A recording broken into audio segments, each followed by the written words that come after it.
this is truly kind of like a milieu, that French word and French concept. But as critical scholars are interacting with one another and as they're discussing things with people of all sorts of different disciplines, it's not merely, we'll get into this, but it's not merely a study of religion, but it's also indebted to and part and parcel with the study of worldview and philosophy, and then also with literature. You see so much overlap between liberal approaches to Scripture, anthropology, sociology, philosophy, and all forms of literature and critical studies.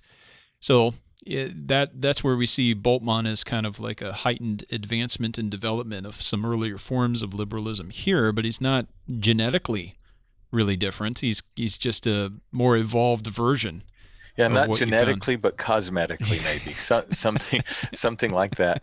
And I do remember. I'll just He's make been this. naturally selected to Yeah, survive in his context. Yeah. in his updated milieu. Yeah, um, and so I think to put the final point here on kernel revelation, and Voss is going to do this later, but I think our listeners need to hear this.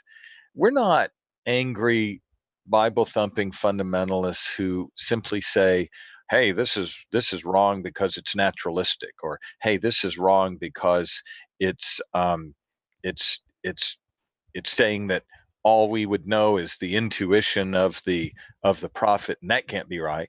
We don't like it. That's not how we've been taught."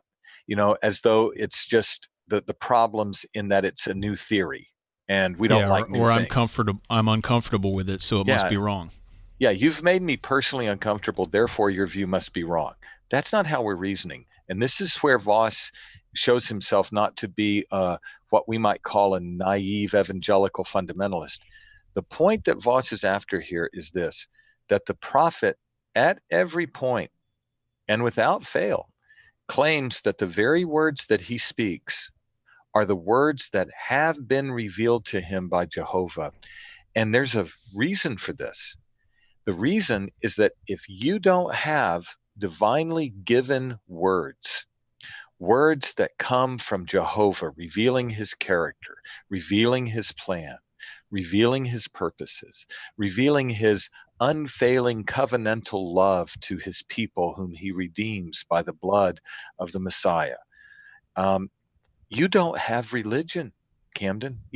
You don't have true biblical religion, which consists in this: the self contained triune God sovereignly approaching his people in a religious bond that is aimed at the glory of God being made known, so that the people of God might worship God, enjoy God, and honor him forever in a bond of reciprocal fellowship, divinely initiated and sustained.